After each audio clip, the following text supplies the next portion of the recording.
Bismillahirrahmanirrahim. Assalamualaikum warahmatullahi wabarakatuh. Pada kesempatan yang baik ini akan saya angkat topik pengaruh kualitas air terhadap efisiensi ketel uap atau boiler seri 1. Pendahuluan. Air dengan simbol H2O berperan penting dan sangat berfaedah untuk segala macam kegiatan kehidupan di dunia. Namun air tidak pernah didapatkan dalam keadaan murni. Air untuk penggunaan dalam industri selalu dalam keadaan tercemar atau terkontaminasi. Kotoran dalam air bisa berasal dari sumbernya atau residu bahan pengolahan yang digunakan untuk memurnikan kotoran tersebut. Oleh karena itu, persyaratan air untuk berbagai kegunaan di industri sangat penting. Pada umumnya, penggunaan air di pabrik gula dapat digolongkan sebagai air untuk pengisi ketel uap, air untuk imbibisi, air untuk mencuci blotong, air untuk mencuci gula, air untuk pendingin mesin, air untuk injeksi kondensor, sanitasi, dan lain-lain. Air tersebut harus dikontrol secara intensif sesuai dengan persyaratan dan penggunaannya. Penggunaan air proses tergantung dari jenis proses yang digunakan. Secara umum, kualitas air yang harus diperhatikan adalah kandungan keasaman, alkalitas, amoniak, kalsium, magnesium, karbon dioksida, oksigen, klorida, kekeruan, warna, konduktiviti, timbal, tembaga, klorida, besi, mangan, nitrat, nitrit, minyak, fosfat, residu, tersaring atau terlarut, BOD, COD, silika, natrium, sulfat, sulfit, tanin, seng, dan lain-lain. Kualitas air yang tidak memenuhi persyaratan karena adanya zat-zat yang terkandung dalam air ketel antara lain kadar padatan terlarut yang tinggi dapat menimbulkan permasalahan. Permasalahan-permasalahan yang timbul tadi dapat berakibat menurunkan daya guna atau efisiensi ketel uap, dan dalam besaran tertentu dapat mengganggu operasional maupun biaya produksi di pabrik gula. 2. Pengaruh kualitas air terhadap efisiensi ketel uap.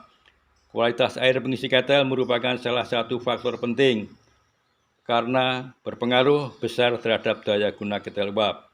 Hal ini dapat ditinjau dari perubahan koefisien pemindahan panas atau U dari pipa-pipa pemanas. Seperti kita ketahui bahwa gas panas dari hasil pembakaran bahan bakar di dalam dapur ketel selanjutnya akan diberikan ke permukaan pipa-pipa pemanas. Panas yang diterima pipa ditransfer ke air ketel dan selanjutnya air diubah menjadi fase uap atau uap jenuh atau saturated steam.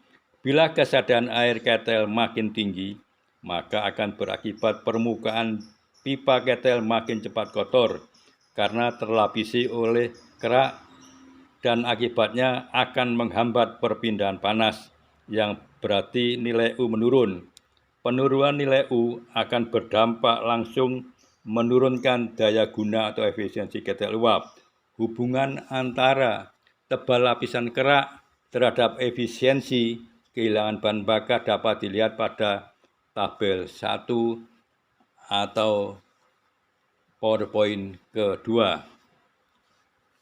Tabel 1. Pengaruh tebal lapisan kerak pipa pemanas terhadap daya guna ketel, pemakaian bahan bakar, dan kehilangan panas. Secara berturut-turut akan kami bacakan tebal kerak dalam inci. Itu 0,015, 0,031, 0,062, 0,125, 0,187, 0,250, 0,375, 0,500, 0,625, 0,750.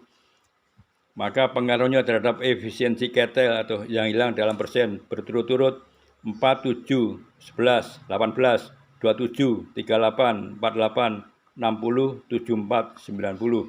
Kemudian kehilangan bahan bakar batu bara LBS per ton 80, 140, 220, 360, 540, 760, 960, 1200, 1480, 1800. Kilangan panas yang terbawa ke cerobong feet per 1000 feet berturut-turut 40, 70, 110, 180, 270, 380, 480, 600, 740, 900.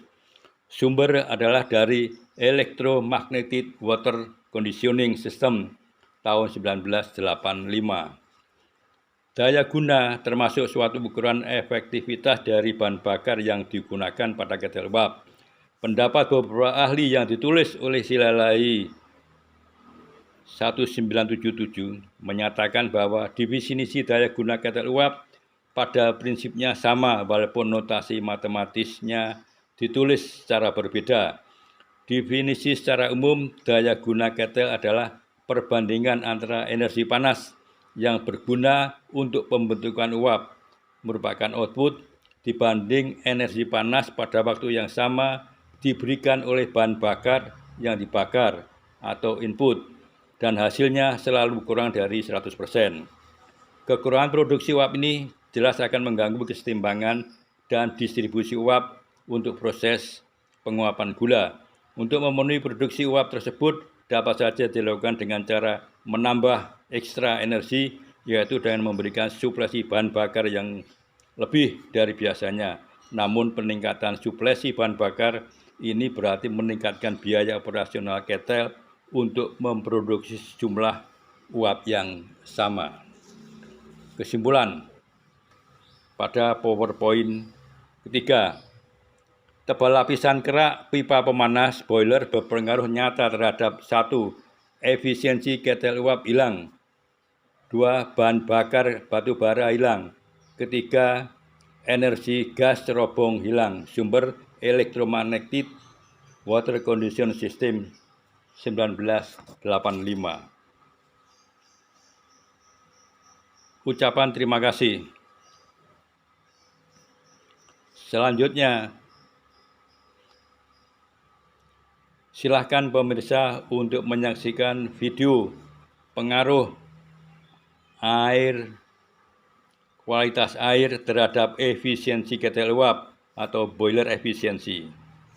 Semoga apa yang saya sampaikan betul-betul bermanfaat, terutama untuk stasiun boiler, karena ketel uap adalah jantungnya pabrik gula. Bila mana jantungnya pabrik gula atau sumber energi utama ketel uap bermasalah, maka boleh dikatakan hampir seluruh kegiatan di dalam pabrik akan berhenti. Untuk kelancaran tayangan video berikutnya, silahkan pemirsa memberikan subscribe, like, dan komentar. Terima kasih atas waktu yang diberikan untuk kami bisa tayangkan video. Kemudian saya akhiri dengan wassalamualaikum warahmatullahi wabarakatuh.